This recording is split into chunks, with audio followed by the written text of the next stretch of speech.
You know, going to the melody, you know. And there's a bunch of songs like that. I'll try to think of a couple, and we'll try to run through them right now. The first one, next time you see me, from the 5, okay, you guys? In E, 1, 2, 3.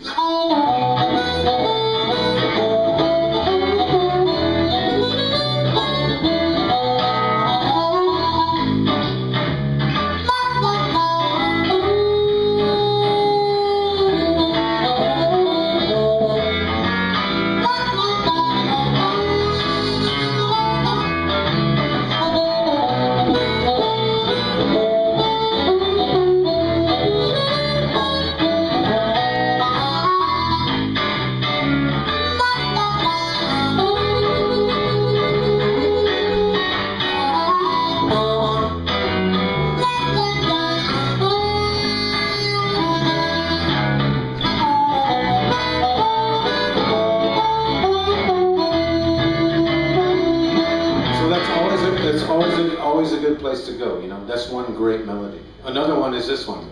From the 1, 1, 2, 3.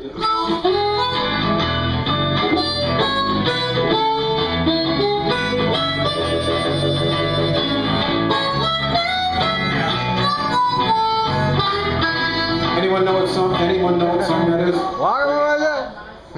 Walking by Myself. Yeah. So you know. Love that song. We have our 10 holes, you know, and our 12 notes. But that's pretty much all there is. But when someone writes a song, something special happens to those 12 notes.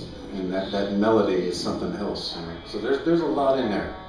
A lot in all the melodies. I was just listening to something Louis Armstrong was doing the other day. Yeah, and as crazy and nutty as he does things, man, if you listen to him, he's never far from the melody. He's working it, and twisting it, and chewing it. Sometimes I think we might lose that in the blues thing, you know, the melody to each song. Anything, bro. B.B. King. I'm new, so I've been trying to listen to a lot of different people. And one of the things that I'm really impressed with is listening to B.B. King's music. He doesn't play all over the fretboard. His music he leaves a lot of space, and I just found that really interesting and really powerful that he doesn't have to fill every second full of music, and when he plays, it really gets your attention. Yeah, I agree. I agree, and he never leaves. He doesn't stray far either from the melody or the root, you know. He'll always hit that. He'll always come back to. He'll always come back to that note. He'll just stay there. He won't stray far from there. Yeah, he's like right down the middle. You know. Meat and potatoes. Yes, which is good for us beginners. Yeah, yeah. So what should we do? Should we try some positions and some feels or something? Why don't we go through all 3 positions in a tune or something? Yeah. Yeah. Yeah? Yeah. Yeah. That's right. Yeah. How about the key of A, yes.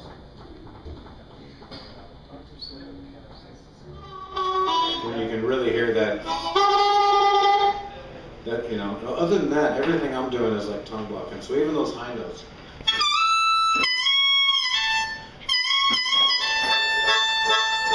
Hear it? Yeah.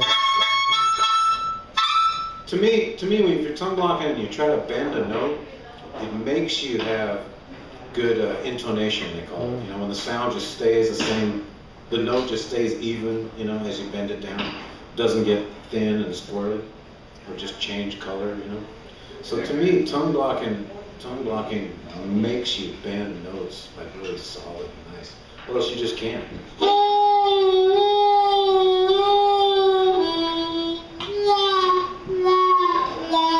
That's all tongue block. But I do those high notes like that, and then the vibrato thing, I just kind of, you know, if I'm playing good, my throat's real relaxed. I think some of it's coming from down here, and a little bit, I think like my tongue's on the harp, but I think like the back of it's moving a little bit.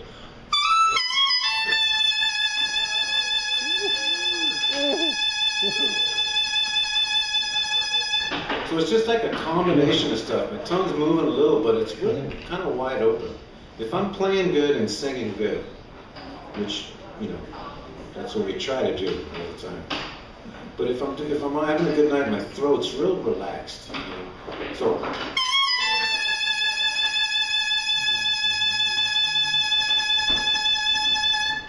You know, it'll go a little flat sometimes, but so it's kind of a combination thing. You know? But definitely tongue blocking all that stuff.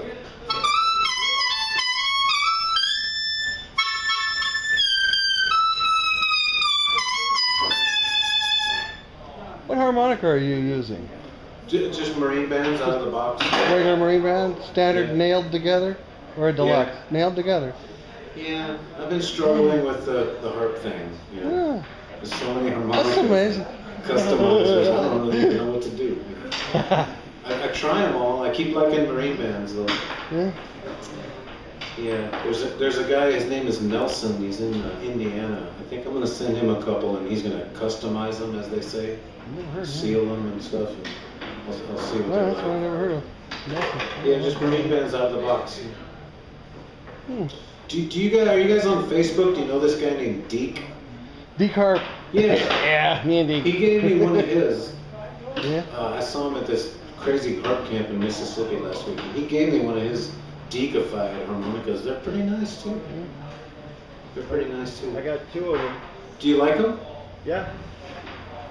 Because if they seal them, right? I guess that's what they do. If they go too far, it starts sounding kind of hard Well, and not funky like you want it to. But D kind of splits the difference. You know? Yeah. They're sealing them, but not as tight as some guys do. Yeah, they're But I just keep playing marine bands out of the box, you know. And the shame is that when I was in high school, I used to carry 8 harmonicas around at $6 a piece. That's $50. You know, and that's good. And what does that kid have to do now? Now he needs like $400. You know? So that's worrisome to me that it's getting so high priced. You know? I mean, I am Hohner, you know, I supposedly endorsed by Hohner, but I can't even afford to play it. I can't even afford to stay endorsed anymore. You know? So, Well, what's the percentage? What kind of price cut do you get from Hohner being endorsed? they just give me half off everything. Oh, that's better than some. I heard Think the wood goes something different or I plastic? think the only one that gets his harp for free is old John Yeah, Popper. to me, they so you do. throw them out the audience. You know, when he the blows plastic it ones are more consistent. You know. There's a place for them. You know, I'm not against them at all. You know, but like if you think of a violin or pianos and other acoustic instruments, you know, you'd probably reach for a wooden violin before you plastic. out. So it's like, you know, the word is overtone. So that's the word I've been missing for years. I think, you know, the wood gives you all that nice and atmosphere around the note, you know, or juicy sound we call it. And I think that gets drawn away with the plastic sometimes. Okay, for the 1, 2, 3.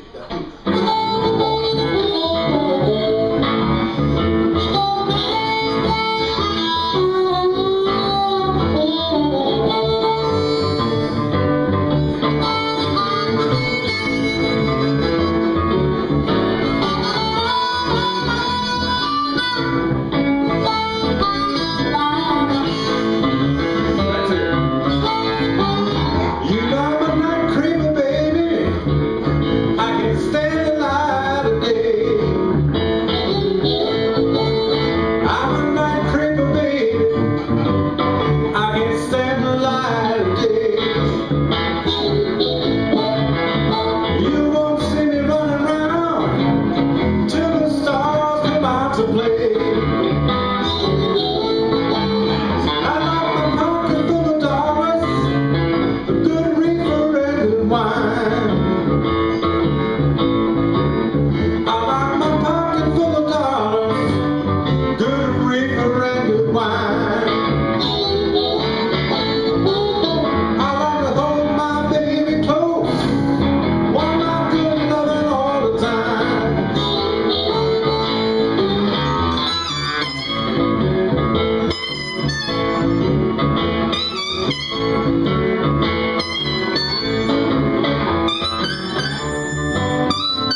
filed that one down, and it went sharp.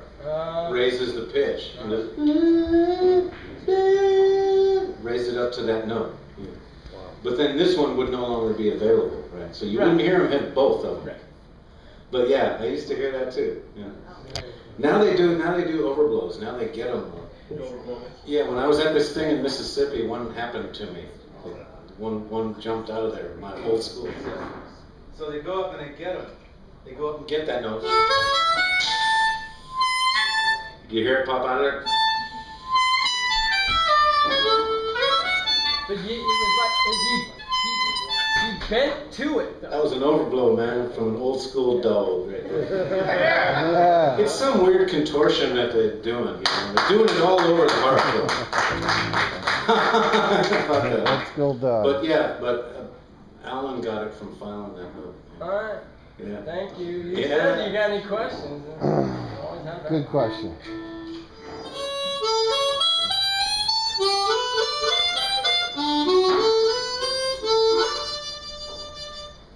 And the piano thing really helps. You're still unblocking.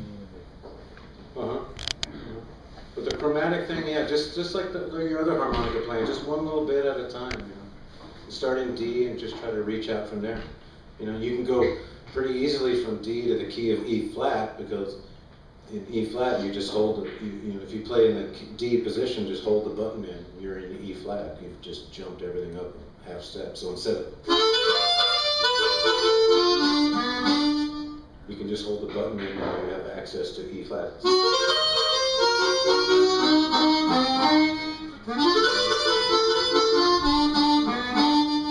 That's a great thing Paul DeLay did. He had a C chromatic, which you can play in second position, right? You can play it in G, and it's kind of like you're playing diatonic, you know.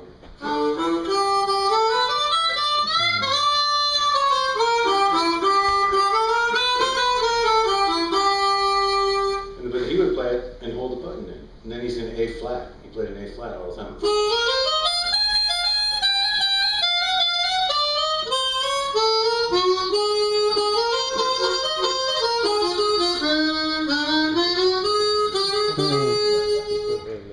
So yeah, so it's like anything you learn on a chromatic, you can hold the button in and you kind of have another key kind of available sometimes.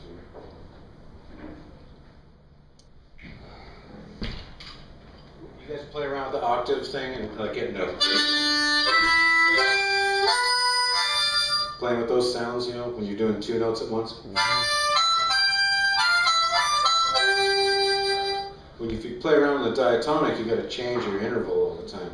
But if once you get your octave spread going on chromatic, which is just giant.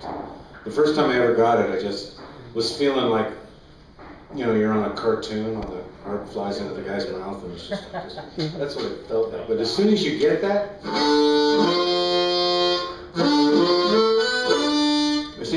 you don't have to change the spread at all. It's parallel throughout the whole instrument. So as soon as you get that feel,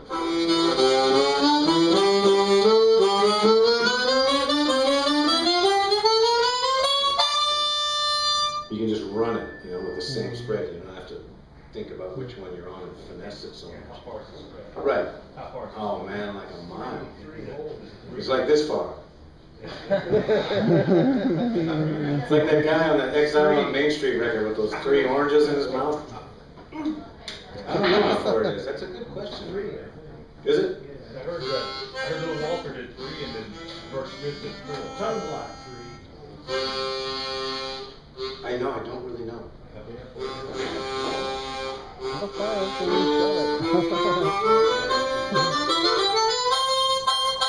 But it sounds like a bell, you know?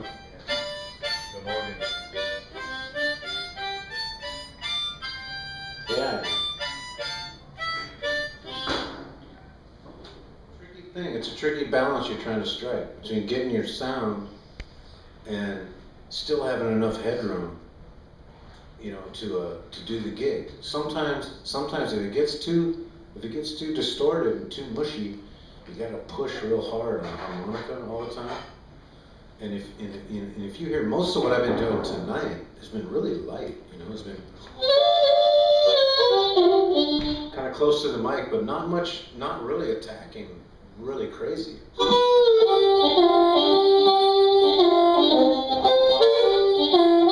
There's a lot of good stuff in there in that finesse end of things, you know. And so, as far as the amplifier thing, you want to make sure you have enough to not get washed under, you know, at the gigs, you know. It's a really hard balance to strike. The stock basement. This one? Yeah. Yeah, it's an old one. It's like a '59 actually, but yeah, it's all kind of stock. But like when we brought it in tonight, it seemed like way too much for the gig, didn't it, Northern? Yeah. But you got it under control. Yeah. You tame it. Took out his whip and. But it's a tricky thing to do.